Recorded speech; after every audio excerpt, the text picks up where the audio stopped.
very pleased to have you today because for those who doesn't know, he wrote the Atlantic. That was not the World Sea, that was the Atlantic.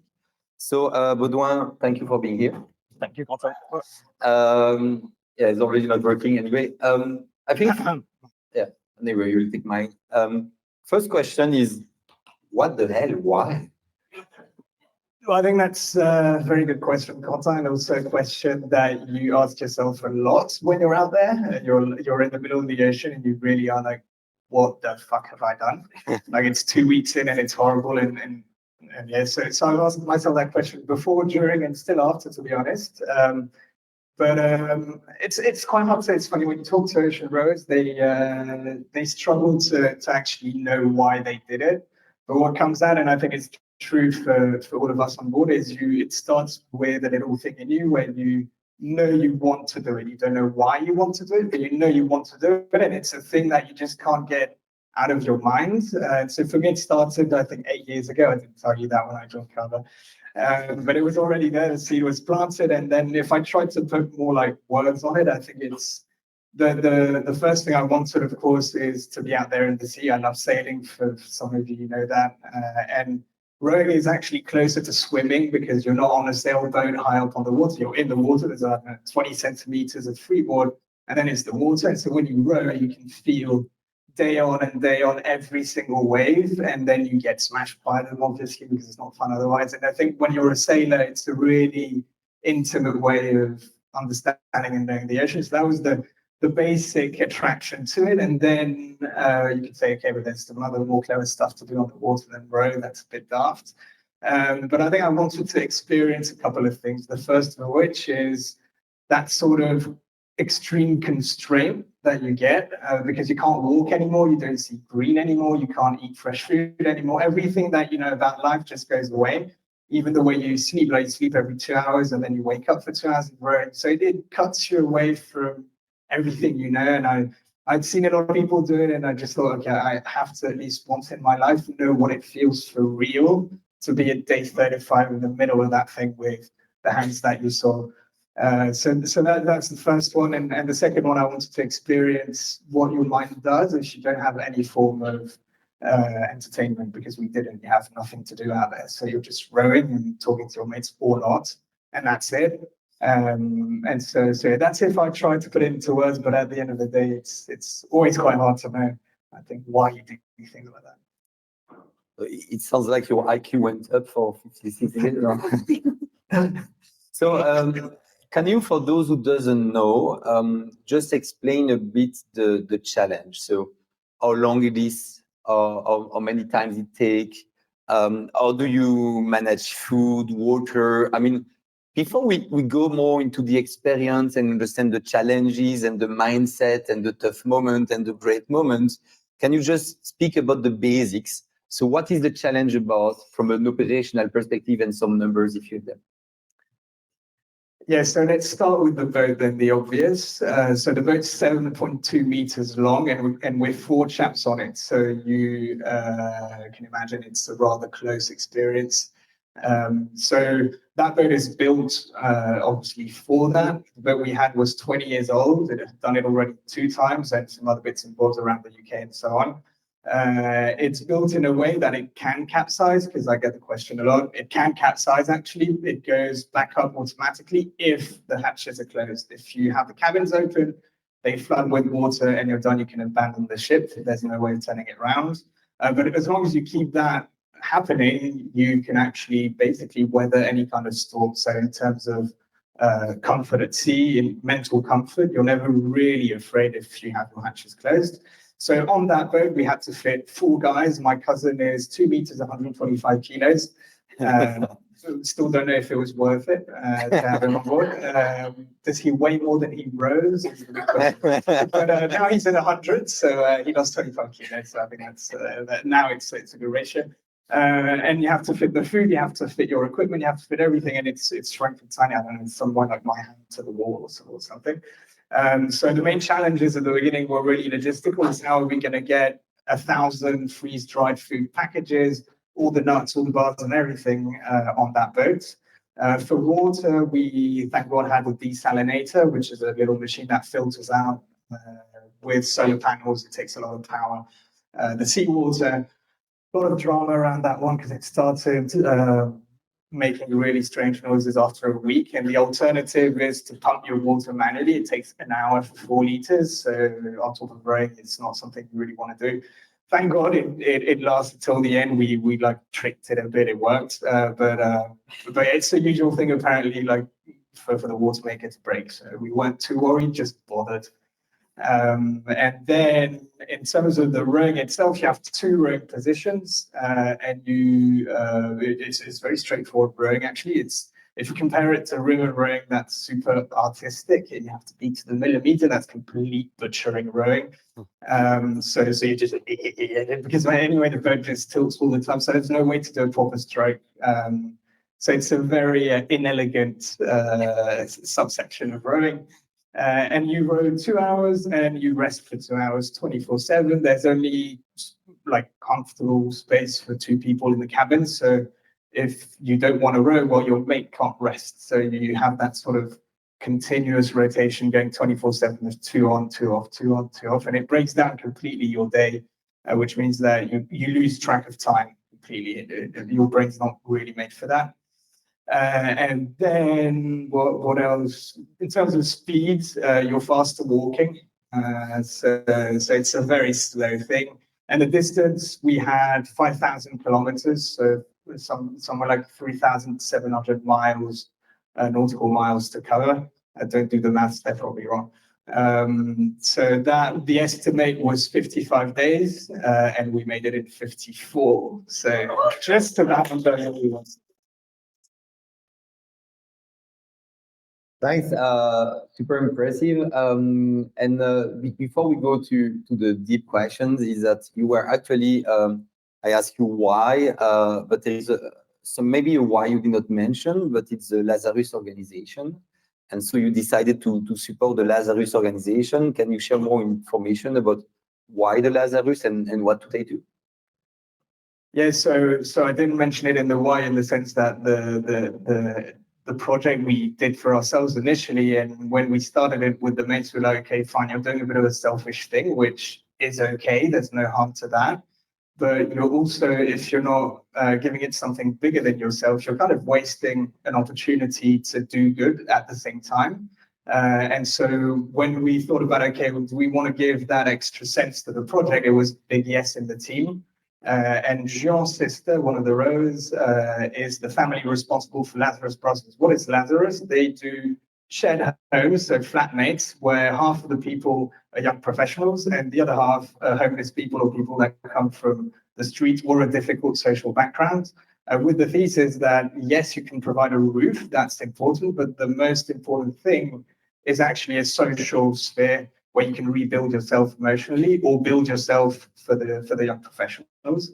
So that model has been existing since 2012. They have 22 houses now, including 2 in Belgium. And so we decided to dedicate our row to them. So they didn't sponsor us. We put the colors. The boat was pink, which is not cover branded, but and the reason for that is through our Instagram, through our project, we want to make them known, of course, amongst potential donors. But the most important thing for us was to young professionals. So in Belgium, in Spain, and so on, with our activity, get them to know the organization and hopefully want to go there for a year, for 2 years. If anyone in the room, by the way, wants to talk about it afterwards, super happy to. But for us, it was an amazing thing because it turns out when you do such a challenge for something bigger than the challenge itself, what it turns out to really be bigger than the challenge. And it just brought us so much more. We met all of them.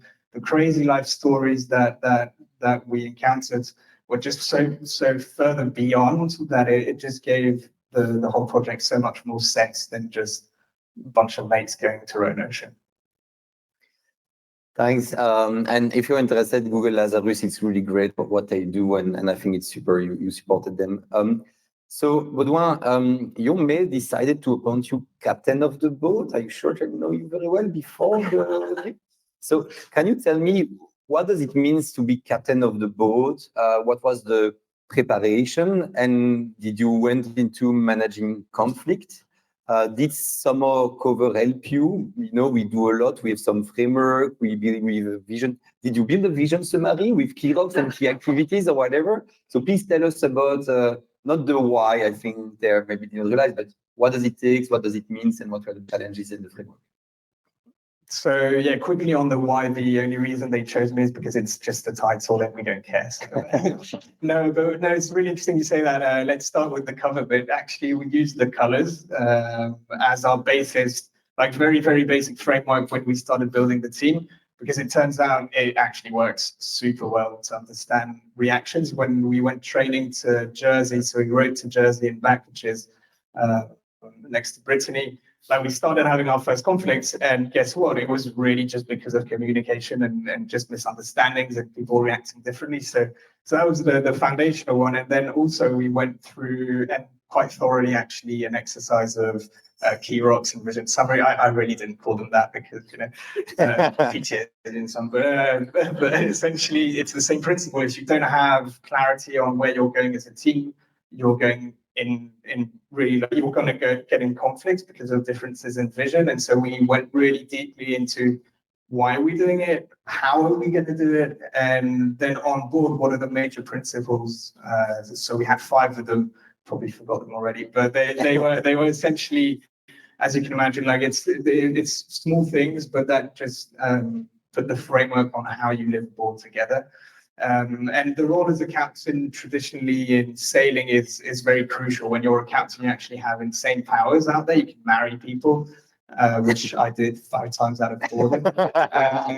But seriously, it's a big thing on a road, but it's slightly less because at the end of the day, you're 4 chaps doing the exact same thing. You don't have many navigational decisions. When there were some, I was the guy taking the final one.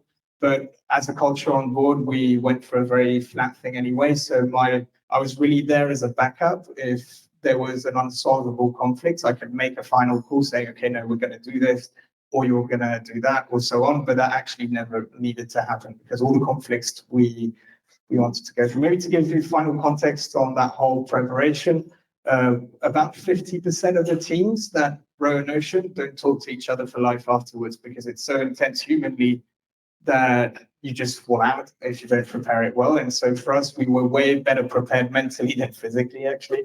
But it was a good thing because our goal, our North Star, when talking about vision summary, our main goal was arriving on the other side, friends for life. If we didn't get that second bit, it wasn't a success. So we were really strict on this, but it made a really kind of lab experiment from a human standpoint. Just put 4 guys for 2 months in a cage and see what happens. It was interesting. Do you still speak with your cousin? Yeah, it was a success. So I think one of the main questions I had, and I was scared about thinking about you. So the first time the day you left from Gran Canaria, right? I went into bed and I thought about you. You know, that's a bit awkward what I'm saying. But I went into bed and it was dark and I was like, wow, he is in the middle of the ocean and it's dark. He doesn't see anything.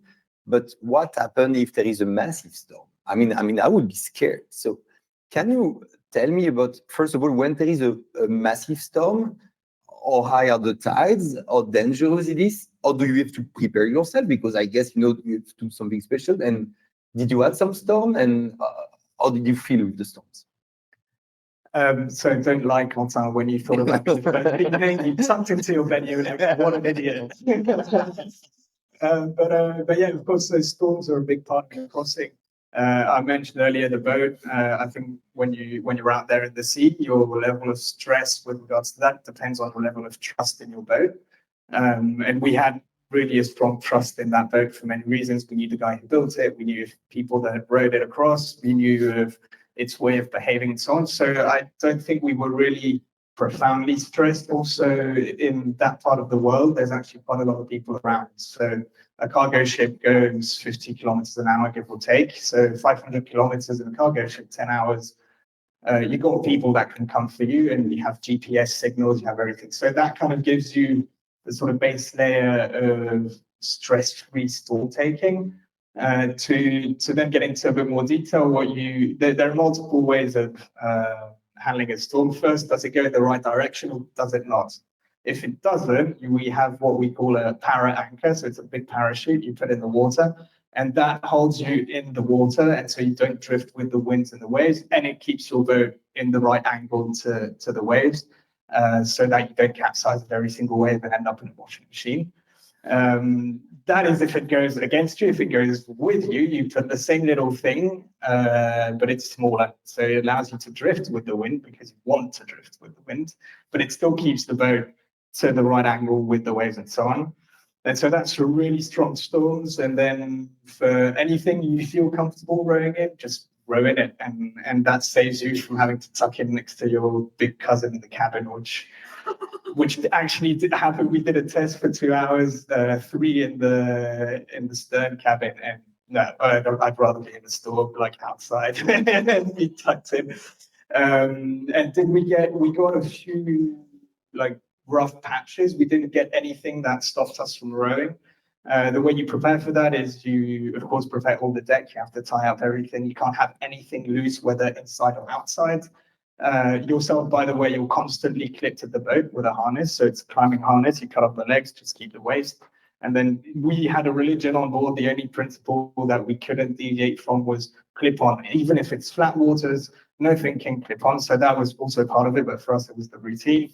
And then when it gets there, you just have to, see if you can keep control of your boat. The moment you can't, you throw the drone, the small parachute in. And so we had that already next to us. And so the only thing you have to do is just throw it in the water, and then your boat stabilizes.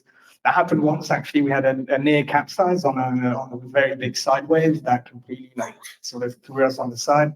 My oar tucked below the boat, snapped into pieces.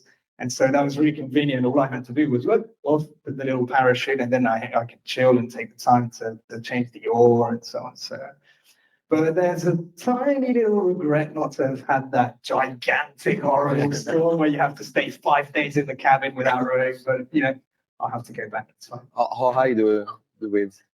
I think, we discussed it a lot. I think so. So there's two things. There's the median height of the wave, and then there's the every now and then double the size one that comes out of nowhere. We got that 3 times. Those ones were, I think, above 6 meters for sure. It's quite nice actually, because you trust your boat's safe, and you actually just have that wall of water that crashes on you, and then it's exhilarating. I think that was as a crew was our favorite bit, is when you take a huge wave, you go for a surf like a surfboard, and then you surf like 5, 7, 10 seconds. Sometimes you put your oars up, got water everywhere splashing, and then you just all right. It's a fantastic moment. Yeah, sounds a bit scary. Actually, is fun more than anything else. Yeah, and to the night bit, feels like you're in Disneyland blindfolded. You've got no idea of what's hitting you, and you just go up, down, side, other side, there. But it works out somehow. So you just do it. So were you speaking about rowing the Atlantic or doing an RFP at Qover? I'll tell you.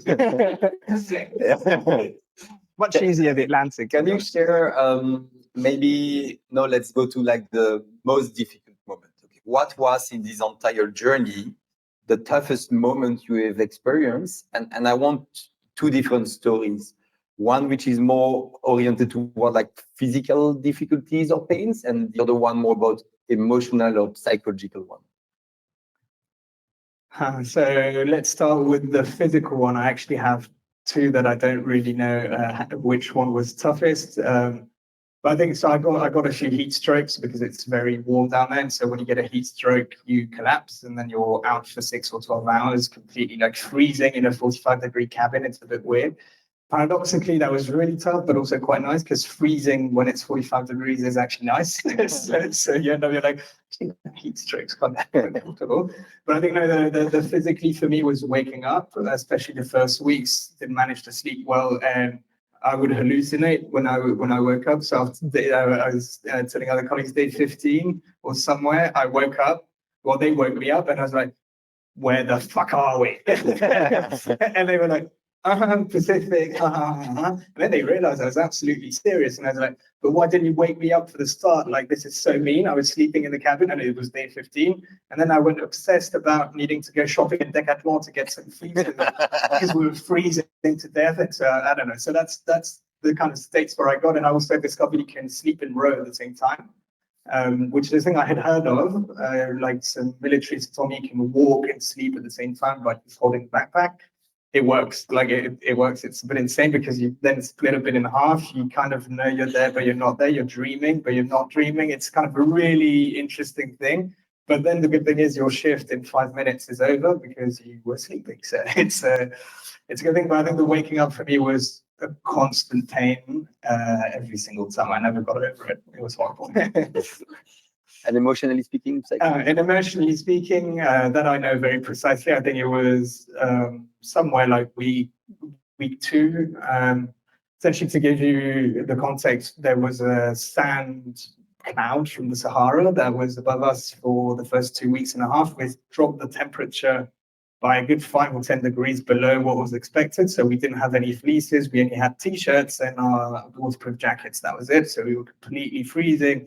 Like we had to go down south, but the wind was pushing us sideways. So we were constantly wet, constantly freezing, constantly challenged and so on, and going very bloody slow. And so our ETA after 2 weeks was 75 to 80 days, which was depressing. I was already rowing for 2 weeks in horrible conditions. And then I remember looking at the GPS, and basically the stern of the little boat emoji on the GPS was still touching the Canary Islands. And I was like, oh, blah, blah. And that's the moment where I think I went the deepest into like a really interesting form of despair, because you start losing faith in the fact that you're going to arrive on the other side, which is a mechanical reality. There's no way you're going to spend 20 years there. So you're going to finish at some point, but your brain is like, no, mate, that you're done. It's here forever now. And it's horrible and it's hell. And then you go like, yeah. So I think that was some really, really tough moments. And probably the toughest was that day I was just in a dark hole. I couldn't find a way of getting out of it. I was just stuck in some dark thoughts for 24 hours. Wow. And I'm sure, are there like that many people that give up or not really? Well, giving up is a difficult thing because you can't really, apart from if you abandon your boat. So you don't really have the option of turning around, or the ocean rowing boat can't row against the winds and the winds go one way. So past day 2, you're in it, or you abandon the ship. It does happen. Some people just call the rescue. They don't have any major problem, but they just don't want to be there anymore. I think for us, we wanted to experience those dark moments, so we were kind of prepared for them.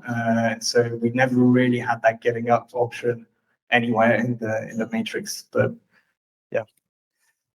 And from a mindset perspective, you have several weeks of rowing. You have the beginning, then at a certain moment you get used. It's a kind of routine.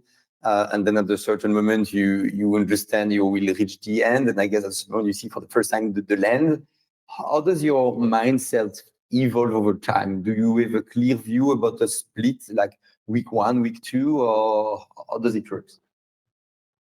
Yeah, I think 4 rows, 4 answers to that. So the way I lived it is very different to the other 3 guys. For me, the first 2 weeks, were by far the toughest of my life, but also in a way among the greatest, because when I was just completely like done, and that kind of made me feel like I had taken a bit too much ayahuasca. I don't know if you know what it is. And so you have a really interesting conscience coming up. You think about a lot of things you've never thought about. So that was at the same time horrible, but really cool. So that was the first mental states I went through. 2 weeks of, well, ups and downs, ayahuasca suffering. It was interesting. Then the weather cleared up, and I realized it was actually correlated more to the weather than anything else. And there started the 2 periods in the middle that were honestly, like, I know some of you won't believe me, but it was blissful. It was absolutely wonderful to be out there for weeks on, free, dry, in the sun with your mates, with nothing else to do. It was grandiose, frankly. Loved it so much. And there were two phases. One was a phase where we were rowing really hard, but not going fast. And then there was a second phase where we were rowing really hard and going okay fast. But it was interesting to see the dynamic also switch in the team, starting to count numbers and count shifts, which wasn't a thing before. And then the final phase were the last days. It was really sometimes your mental state and your body just do their own thing, and you're not invited to the party. And that's what happened to me the last week. The last week I was back into like, you're going to live here forever, and I was like, but come on, mate, you're an idiot. Like, it's day 43. You've done 43. You've got 10 to go. What is going on? But your brain's just like, no, mate, you're going to be there forever, and it's depressing. And you're like, oh, okay. So you just have to deal with that. And again, bad weather. So probably I'm just a very sensitive guy.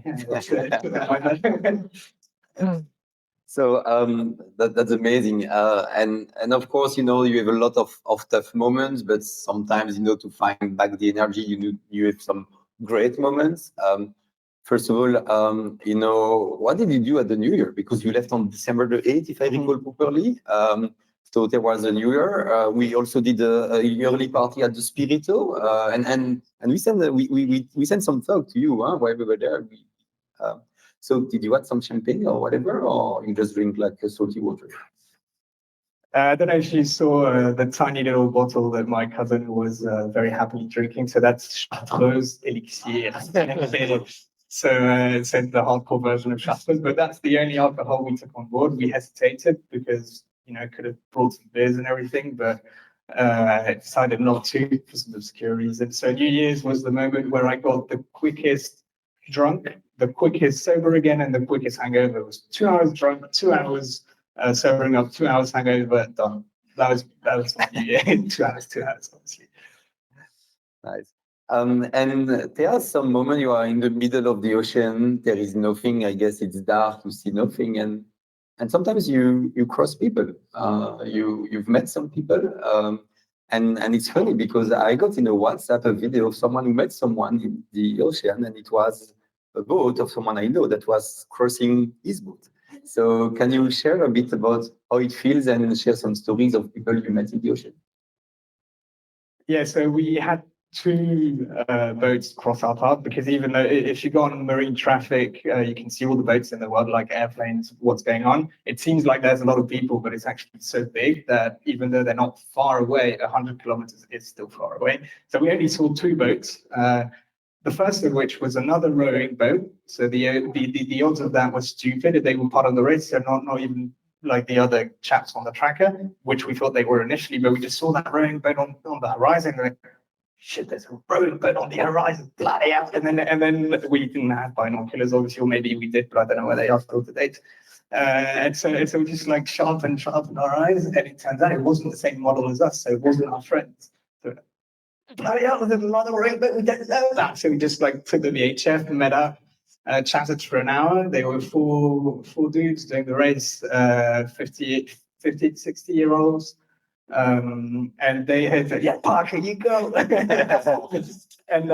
it was quite magical. They had capsized, so they had lost their internet, they had lost a lot of things. And so it was quite a funny conversation, because they're like, yeah, we don't have internet anymore. And we're like, well, we've never had it, so you're going to be fine, it's okay. And yeah, we lost our water toilet. Yeah, never had that either. So and I think that gave them a bit of, okay, it's fine. There's a bunch of randos in the tiny boat doing the same thing. So we're going to be fun. And for us, it was amazing to just, connect with other people from the sport. And then chatted for an hour, they left. And then day 30, that's when, that was planned actually. So I was supposed last year to cross the Atlantic sailing with the father of a friend who postponed it by a year. And he called me and I was like, yes, so I'm going to row it this year. He was like, oh, that's stupid. But hey, fine, you do you.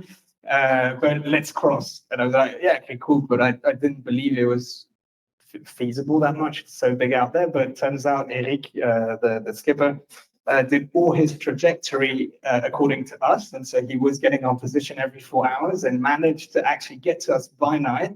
And so imagine you're just in it was a relatively calm evening, not calm enough to swim to each other, sadly, but calm enough to just chill around. and you have seen nothing for 30 days up close. Like the only up close thing you see is waves, and suddenly there's a mast with a sail, lights everywhere. It literally felt like Notre Dame de Paris just got like done in 1 minute in front of me. It was an insane experience, and they threw us some fresh bread from the boat. Completely like missed their shots. So it was half an hour crawling back upwind to get that bread, but it was good fun. And then chatted on the radio, and then they left. It was quite funny. Then of course, like they touched land a few days afterwards, and for us it was 3 weeks, but that's detail. And he told me when we called each other when I arrived that he couldn't like help but feel like he abandoned 4 guys to their sudden and sure death because there's no way like you can compute that you're actually safe on that tiny little thing for a week. So apparently it was a heavy moment for the crew. They're like, we're literally killing 4 guys. Amazing, amazing. So that of course should give you a lot of energy when you see those people, and whatever your mindset, then you're fully back to get the challenge done. We spoke about tough moments. Was there like any particularly incredible moment? Have you seen beautiful stuff, amazing? What was actually the best moment you have ever had there? So thank God it's like, I'm a bit daft, but there were some nice moments to look forward to. It wasn't just horrible. Actually, rather the opposite. I'm very surprised at how good of a time we all had out there. Just to name a few things, because there are many, but I think for me, the most amazing moment was when we had 3 whales, which you saw probably on the video. And it was quite early. It was day 6 or something. They came for 2 hours and a half around the boat. And there was a mother, tiny cub, I think it's a cub for a while, and a teenager. And so the giant mum and the tiny cub were always like within 10 or 20 meters, but the little teenager was super playful. So he would come and just like rub against the boat and just look at us. And so it was really like a giant dog coming with a tennis ball for a game. I think for me, it was a big dream to see whales without wanting to see them. So just out there randomly. And so for 2 hours and a half, I was literally like, oh, this is just way too amazing. Perfect. And they came, another couple of whales came during the night. They didn't stay for long, but so I opened my window to change with my cousin, and suddenly 20 meters away, a double like and huge backs in the dark just going like this, okay, that was it. And then they left. It was just like, hey, touch and go. But for the wildlife, we saw quite some few cool things, but I think also the great moments were the lack of entertainment. It sounds stupid, but it's blissful. You're just so happy to think, so happy to play games with yourself, to invent stuff. We did like some fake podcasts with my cousin about stuff that wasn't true. But hey, look, when you listen to a podcast, who goes to fact check, right? No one cares if it's true or not. So might as well make it up on the spot. You don't really need it to be true. That and discovering that actually, well, yeah, until a couple of generations ago, people were just bored and it was okay and they liked it. I think that was, yeah, we just, to give you an idea, you were excited to go back on the oars just to pick up the thought that you had left there. That was discovering that was really cool moment. Question from the online audience. We have Kratos asking, was there any sharks? One tiny one. Yeah, there was just one small shark from the distance. That was a bit of a disappointment. I really wanted the fins to come around and the whole thing and be scared and so on. But no, just the small shark on I don't know, it was 50 meters away from the boat. I didn't really see it anyway. It was my cousin and Jean. So there's a slight disappointment. Thank you, Stratos, for bringing that up. I was very well, by the way. So the part of things that can help you in your journey is actually the logo of Qover was everywhere on the boat, and I think there was more logo at the arrival than the departure. Is it possible? And I recall you called me when you were in the ocean, and I told you, do you realize that the entire company has a dedicated Slack channel? And we are, waiting for the ping every X hours or 4 hours or whatever. We follow. We are. Everyone is behind you. How How did you felt when I told you that? And how did it felt with the Qover logo everywhere? I had a really childish grin at that moment. I remember exactly saying, Quentin and I were on the sat phone to prepare what actually failed a bit, but me joining by sat phone the monthly meeting. So I ended up doing voice messages because for some reason it worked the day before, not on the day. But that's when Quentin asked me, so how's the water maker problem going? How do you know about that? And that's the moment where I realized, and then he told me, no, come on, the whole company's following it. And well, one heartfelt thank you. I mean it because it's an insanely special thing to work, for 3-4 years in a company, have all your workmates there and everything. It's another thing to then be completely lost in the middle of the sea and know that they're all thinking about you. And that hit me pretty late because it was something day 35 or something. And it was a really, really big moment. And also for the crew. So heartfelt thank you. For that. And yeah, there were more logos because we were a bit late on the logo printing, and so we were bored. And so after like 3 weeks, we're like, shall we put those extra logos? Yeah, and then just like put logos everywhere. But so we had like cover there, because we had like 6 spare covers hanging around. So they were everywhere by the end, and it was kind of good timing with our. No, but honestly, it's a really amazing thing to have all you guys. Be behind it, follow it, and also, by the way, I still need to understand what is interesting in looking at a tracker. Like, I've heard many people were opening the tracker regularly. You'll need to explain because it's to me the most boring thing you can ever find. It's literally a boat that doesn't move with blue around it. So I'm very curious. Because we felt we were a bit part of the journey. That's why, we kind of are there with you. I saw on the video, you arrive, first thing you do, you drink a mojito. Can you share a bit more? What is mojito about? Yes, there was a war declaration by Quentin in the Christmas card. He was like, hey, just want to, so he literally didn't say any encouragements or anything in the card. He said, hey, I just want to mention, by that time, I'm probably having a delicious red wine.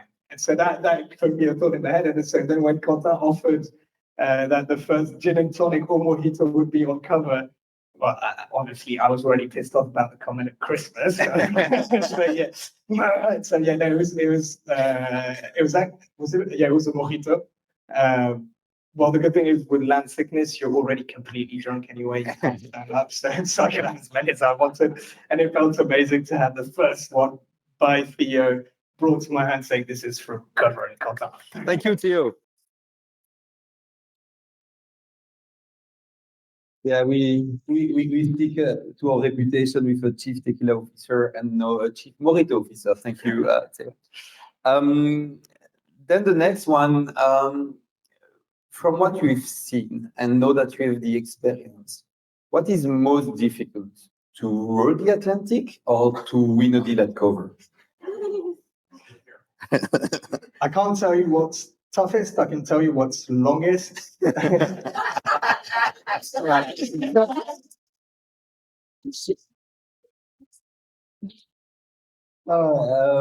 So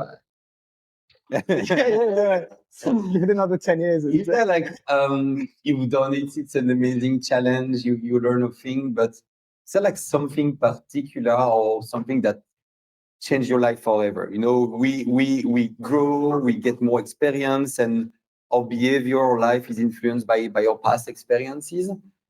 Do you feel that you are now a different person and there is a life changer somehow, and what is?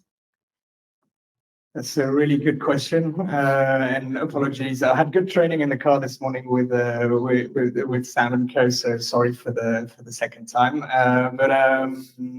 Yeah, I think a few things. I don't know yet if it will change me for my whole life, but I've noticed some quite strong differences. The first one is recalibrating my stress levels because I applied them to something that was actually real.